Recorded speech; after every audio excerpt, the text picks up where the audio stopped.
बिना मतलब के कोर्ट कचहरी के चक्कर कटवाने के इस सरकार के पास कोई काम नहीं था।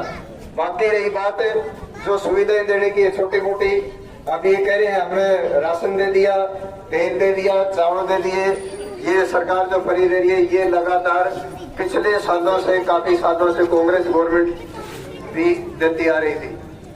तो मेरा कहने का मतलब सुविधाएं तो सभी देते हैं, लेकिन कौन किस रूप में देता है, हम उन नीतियों को, उन बातों को लेकर आपके बीच में आए हैं। और इन्हीं बातों के साथ मैं आप सभी के हाथ जोड़ के प्रार्थना करना चाहता हूँ कि जो डॉक्टर साहब बात रखेंगे, आपको संदेश देंगे, उन बातों के मद्देनजर एक बात आपके सामने मेरी ये हाथ जोड़ के सभी से प्रार्थना है कि एक बार आप उन नीतियों को सुन के, केजरीवाल जी की सरकार की जो नीतियां उनको सुन के एक बार आप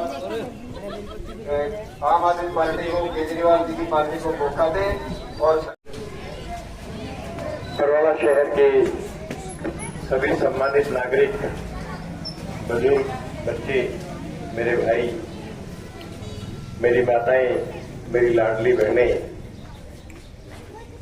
आज आपके बीच में हम आम आदमी की पार्टी की तरफ से आए हैं। सिर्फ दो बातें करने आए हैं। एक, कि हम कौन है, और दूसरी, हमने आज तक क्या किया, और अरविंद केजरीवाल साहब ने जेल में रहते हुए आप लोगों के लिए एक संदेश भेजा है, वो संदेश। इतनी सी बात में मैं सिर्फ आपके 5 से 7 मिनट दूंगा। आपको ध्यान होगा, हिसार के पास एक कस्बा है सिवानी, सिवानी के रहने वाले हैं अरविंद केजरीवाल साहब। वहीं पैदा हुए, हिसार में पढ़े लिखे, बड़े हुए। आज दिल्ली जैसी स्टेट, जो कि दिल्ली हिंदुस्तान के 31 स्टेटों में सबसे महत्वपूर्ण स्टेट है, उसके मुख्यमंत्री के तौर पर काम कर रहे हैं। और नरेंद्र मोदी साहब अगर इस हिंदुस्तान में किसी से डरते हैं तो अरविंद केजरीवाल से डरते हैं, आपके अपने बेटे से डरते हैं, आपके हिसार के निवासी से डरते हैं। क्यों? क्योंकि उनको लगता है कि अगर कभी प्रधानमंत्री बनेगा नरेंद्र मोदी को सीट से उतार के, तो अरविंद केजरीवाल बनेगा। इसी डर में उसने बिना किसी अपराध के, बिना किसी कारण के पिछले 5 महीने से जेल में बंद कर रखा है। उनके जो उप मुख्यमंत्री और शिक्षा मंत्री दिल्ली के मनीष सिसोदिया साहब को 17 महीने जेल में रख के कल सुप्रीम कोर्ट ने उनको रिहा किया।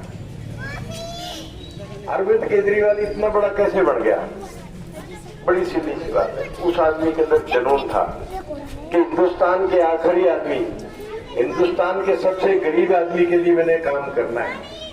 उसने कभी हिंदू मुसलमान की, कभी जात पात की, कभी जाट नॉन जाट की, कभी अगड़े पिछड़े की, कभी SC BC की, कभी राजनीति नहीं करी। उसने राजनीति करी तो सिर्फ गरीब के लिए करी। वो अपनी पढ़ाई से इतना काबिल था कि वो इनकम टैक्स डिपार्टमेंट में कमिश्नर के पद पर लगे। बड़े बड़े अमीर, बड़े बड़े घराने वो अपनी चोरियां लेके जाते थे और कहते थे मेरी चोरी छुपा दे। अरविंद केजरीवाल उनकी चोरियां नहीं छुपाता था, इसलिए उसको बड़ी दिक्कत रहती थी। उसको समझ में आ गया कि हिंदुस्तान का गरीब क्यों गरीब है, क्योंकि अमीर आदमी को जो टैक्स देना चाहिए वो नहीं देता। वो उस नौकरी में लंबे टाइम तक रह ही नहीं पाया। 4 साल में इनकम टैक्स कमिश्नर की नौकरी छोड़ दी, जबकि अगर वो चाहता था कमिश्नर के पद पे काम करके सारी उम्र राज कर सकता था, उसको किसी की दिक्कत नहीं थी। आपको पता है कि कितने बड़े बड़े IAS अफसर, इनकम टैक्स के कमिश्नर आज भी राज कर रहे हैं। घर में पैसों की कोई दिक्कत नहीं, बच्चे बड़े बड़े पदों पर चले जाते हैं। लेकिन उसको ये बात तकलीफ थी तो उसने 4 साल में नौकरी छोड़ दी। और छोड़ के क्या किया? वो आप जैसी गरीब या आपसे भी ज्यादा गरीब दिल्ली की झुग्गी झोपड़ियों में 2 साल गुजारे उसने। इसलिए नहीं कि पैसे की कमी थी, वो उस 2 साल में देखना चाहता था कि गरीब आदमी गरीब क्यों है। क्या भगवान ने उसको गरीब बना के भेजा है? क्या सरकार का भी इसमें कोई हाथ है? क्या सरकार इनको ठीक कर सकती है? इनको गरीबी से बाहर ला सकती है? ये चीज देखने के लिए 2 साल लगातार दिल्ली की झुग्गी झोपड़ियों में बिल्कुल गरीब बस्तियों में उसने अपना टाइम गुजारा। उसका नतीजा भी बड़ा सुंदर आया। उसको समझ में आया कि एक आदमी गरीब क्यों है, तो उस गरीबी के लिए क्या कर सकता है, क्या किया जा सकता है। कुदरत की बात है कि उसी टाइम कांग्रेस के भ्रष्टाचार के खिलाफ अन्ना हजारे साहब ने अपना आंदोलन शुरू किया। आप लोगों ने सुना होगा अन्ना हजारे आंदोलन, सबने सुना होगा। 2012 का इतना बड़ा आंदोलन था कि पूरे हिंदुस्तान की कांग्रेस सरकार हिल गई थी। उस आंदोलन में उसने हिस्सा लिया और इतना बढ़ चढ़ के हिस्सा लिया कि उससे वो अन्ना हजारे आंदोलन जब शुरू हुआ था, अन्ना हजारे आंदोलन था, और जब खत्म हुआ तो उसका नाम अरविंद केजरीवाल आंदोलन था। उस आंदोलन से पैदा हुई थी आम आदमी पार्टी, कांग्रेस के भ्रष्टाचार से पैदा हुई थी आम आदमी पार्टी। उस आम आदमी पार्टी ने आंदोलन खत्म होते ही दिल्ली में चुनाव लड़ा और पब्लिक ने, जनता ने इतना प्रेम दिया कि 70 में से 67 सीटें उसको जिताई। 70 में से 67 आज तक का वर्ल्ड रिकॉर्ड है। किसी भी लोकतंत्र में इतनी बड़ी संख्या में जनता ने किसी एक आदमी को, किसी एक पार्टी को बहुमत नहीं दिया, लेकिन दिल्ली की जनता ने दिया। अरविंद केजरीवाल ने उस जनता के प्यार को वापस भी किया।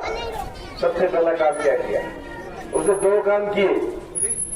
गरीबी से निकालने के लिए टेम्पररी इंतजाम भी किया तुरंत, और गरीबी से निकालने का परमानेंट इंतजाम भी किया। हर गरीब को निकालना है उसने विचार बना दिया, उसने धारणा बना दी कि हर गरीब को गरीबी से निकालना है। तो सबसे पहला काम किया, बिजली को जो 300 यूनिट हर गरीब को फ्री दी।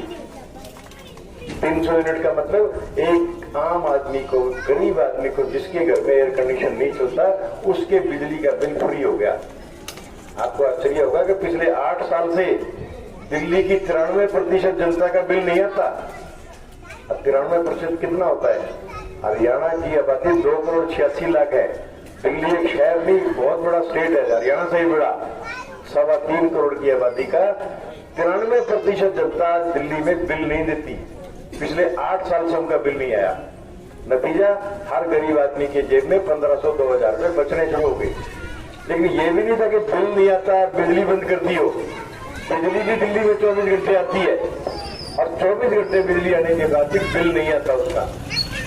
जो गरीब आदमी के लिए तुरंत राहत दी उसने। आज जो 2-3 हजार रुपये उसके बचने चाहिए। अपने यहाँ पानी का बिल आता होगा, आपका भी आता होगा। जितना बड़ा शहर होता है उतना बड़ा आता होगा। आपके यहाँ 100-200 रुपये बिल आता है, हिसार में 1200-1100 रुपये बिल आता है।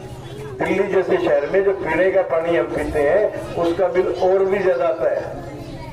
दूसरा काम ये किया कि दिल्ली की जनता को साफ पानी दिया, और पानी ही साफ नहीं दिया, उसको बिल भी फ्री किया। बिजली और पानी एक व्यक्ति की बेसिक जरूरत है। उसका नतीजा क्या हुआ कि हर गरीब आदमी की जेब में 5 से 7 हजार रुपये महीना बचना शुरू हो गया। फिर उसने महिलाओं के लिए, औरतों के लिए, लड़कियों के लिए रोडवेज की बस फ्री कर दी। दिल्ली की किसी भी बस में कोई पास नहीं दिखाना, अगर महिला है तो उसको रोडवेज की बस में टिकट नहीं लगता। उससे आधी आबादी हमारी अपनी सम्मान से कहीं भी आ जा सकती है। उसको अपने आदमी के सामने हाथ नहीं फैलाना पड़ता कि मेरे को 100 रुपए दे दे, मेरे को अपने मायके जाके आना है, अपने भाई के घर जाना है, क्योंकि रोडवेज फ्री कर देंगे। रोडवेज फ्री करने के अलावा हर महिला के खाते में 1000 रुपए महीना डालना शुरू हो गया, जिससे महिला का आत्मसम्मान बढ़ा। ये सारी सुविधाएं फ्री में दिल्ली की सरकार में मुख्यमंत्री अरविंद केजरीवाल ने दी।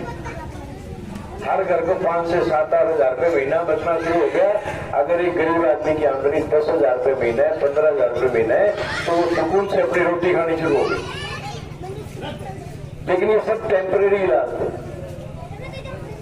परमानेंट इलाज किया उसने। फिर उसने देखा कि जब तक गरीब का बच्चा अच्छी पढ़ाई नहीं पढ़ेगा, जब तक गरीब का बच्चा और अमीर का बच्चा एक ही स्कूल में नहीं पढ़ेगा, तब तक उसके दिमाग का पूरा विकास नहीं होगा, और वो अमीर आदमी के बच्चे के साथ में कंपटीशन नहीं कर पाएगा। उस कंपटीशन कराने के लिए उसने स्कूलों के अंदर इतनी सुविधा बढ़ा दी कि हर स्कूल को, हर कमरे को एयर कंडीशन कर दिया। उसके अंदर बढ़िया से बढ़िया फर्नीचर लगा दिया, मास्टरों को बढ़िया से बढ़िया ट्रेनिंग दे दी। ट्रेनिंग देने के लिए हिंदुस्तान से बाहर भी भेजा उनको। नतीजा बहुत खूबसूरत आया। आपको ध्यान होगा, ऐसे 5 साल पहले आपने अखबार पढ़े होंगे कि अमेरिका की राष्ट्रपति की धर्मपत्नी हिंदुस्तान आई थी सिर्फ और सिर्फ दिल्ली के स्कूलों को देख।